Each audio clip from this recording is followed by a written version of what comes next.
Hello everybody, today we are working on the Willys. Welcome back to my channel. I'm new to this, so you must just bear with me. This is my fellow fabricator, his name is Niku. Hello Niku, say hello to everybody. Hello, hello, hello. Alright, so we're working on the Willys today. This was a 1932 Willys 77 coupe. It was a 5-door car, which we cut the back off. The back part we cut off, and we are going to make it a 5-window coupe. As you can see,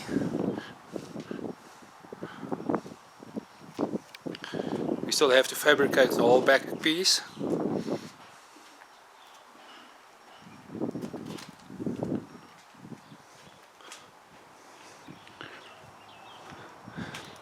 It's a tiny little car.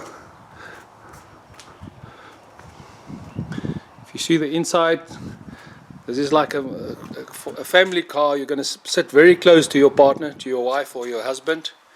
Very small car.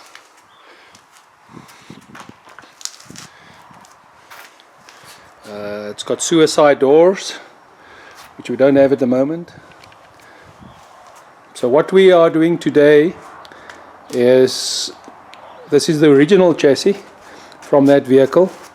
We are opening up this cross in the center so that we can fit our motor and gearbox. This car is getting a 4.3 liter supercharged V6 Chevy engine with a turbo 350 box. I'm going to keep the front suspension like this. We have a lowered beam in the front. We lowered this beam by about 2 inches. So it's got a lower beam, little leaf springs in the front. Very small, tiny chassis. It's there. Here is our 4.3 with the turbo 350. This is just a dummy engine that we are fitting at the moment. So that's a progress for today. We're going to turn the chassis around and open up those rivets. We're going to keep that cross in the inside. We're just opening up the cross and strengthening it, putting a loop for the prop shaft. We will be boxing the whole chassis to the back. The rear suspension will be getting a 4-link rear suspension that we can adjust, and it's going to be like a rat rod, rust rod type of vehicle. No fenders, no bonnet, so that you can see the supercharger from the engine, and that's what it will be. I'm also using a different grille. I'm not using the original Willys 77 grille. I'm going to be using a grille from a 32 Dodge, which is a bit taller, and I want the supercharger to fit a higher radiator with a higher length. That's why I want to do it that way. So yes, that's how far we are at the moment, and we'll keep you updated. So for today we're going to open up that cross. We're going to make sure the engine fits in there. We're going to grind a little bit on the front suspension here. When you see this again, then the front suspension will be in. Right, greetings. Keep your feet on the ground, and if in doubt, give gas. Hello your petrol heads. Good day, welcome back to my channel. Today we are going to continue working on the Willys 77 coupe. I have done a little bit of work on that, and the previous clip you can see. Today we are working on the Willys. So in the last video clip, or in the previous slide, you can see here where we basically cut out the crosses that were in here, Of course, that was with that tiny little gearbox that this car came out with, and now we will fit a bigger engine, or shall I say a big tiny engine. It's only very short. As we're in here,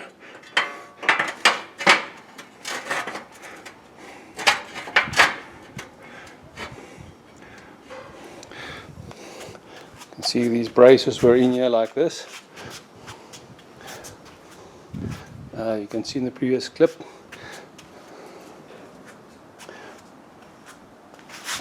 So we will take them out, we will open up this cross so that we can fit the turbo 350 gearbox in here, and once everything is in its place, we will weld them back in and join them again in the center here. We'll also put this one on the side so that it makes the chassis strong again.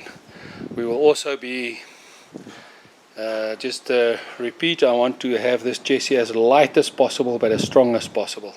So we will also box this chassis from sort of there where the gearbox comes all the way to the back. Okay, so this is what we were up to at the moment. I've fitted the engine. The engine is basically in its place where it needs to be right now. That's exactly where the engine will sit.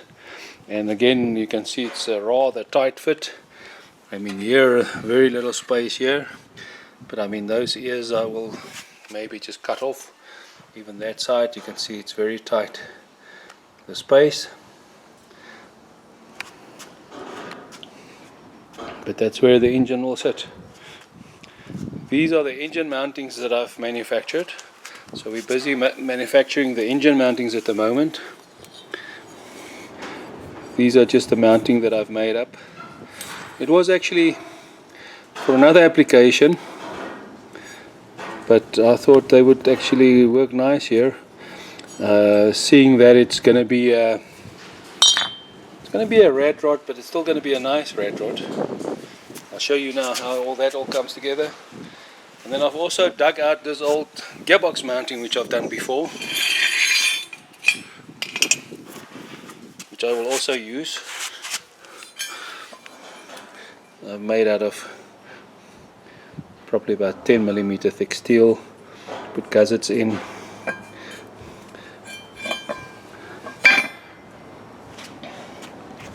The way these engine mountings and gearbox mountings work is I've made these two jigs. These two.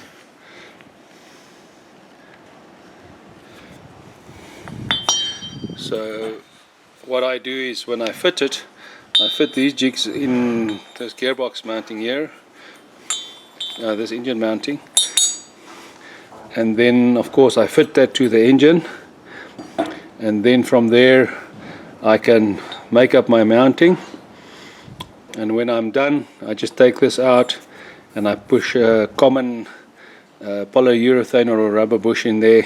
That's exactly the size which I've made, and then it's actually nice. We used to use this on we use it on the 4x4s that we do as well, you know, so it's not solid mounted, but I think it's much better and stronger than the original chef mounts. Now these same jigs also works here for the gearbox mountings. As you can see, they also fit in here on the gearbox mounting. So same principle here, basically going from chassis to chassis, and you have just two brackets coming from the chassis onto here, and you have that rubber mounting here.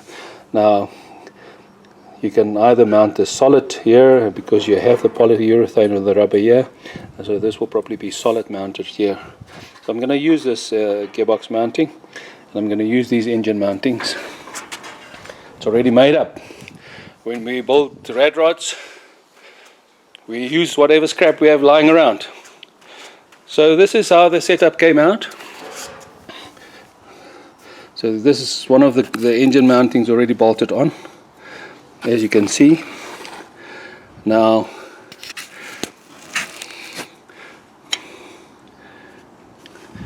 I by chance had these brackets lying here for another project, and they would actually work nearly perfect.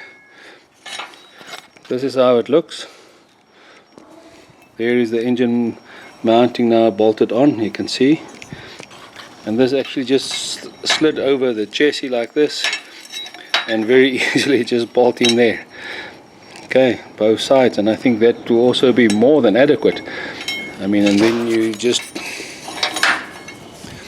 fit the bolt through there. The only problem is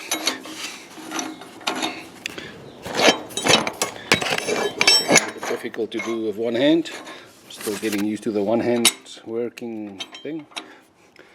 And that's how it would be. I think that will be more than strong enough.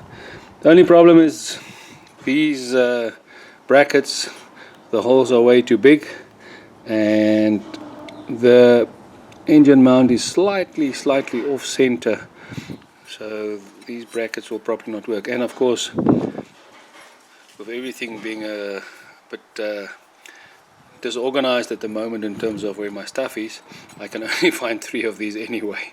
So yeah, so that is how the engine mounting looks. I think it will look quite nice, because remember, this part of the chassis, this part of the body is going to be open.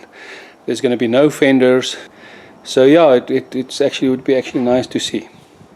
Yeah, that's where the engine is at the moment, and this is the progress so far. So busy with the engine mountings, gearbox mountings, and then next step would be, once that's done, to get this brace back in, and then also to work to the back to get the back diff fitted and the chassis cut there, so it can actually we can have a rolling chassis. So this is the progress that we've done so far. Enjoy. Thank you. Bye.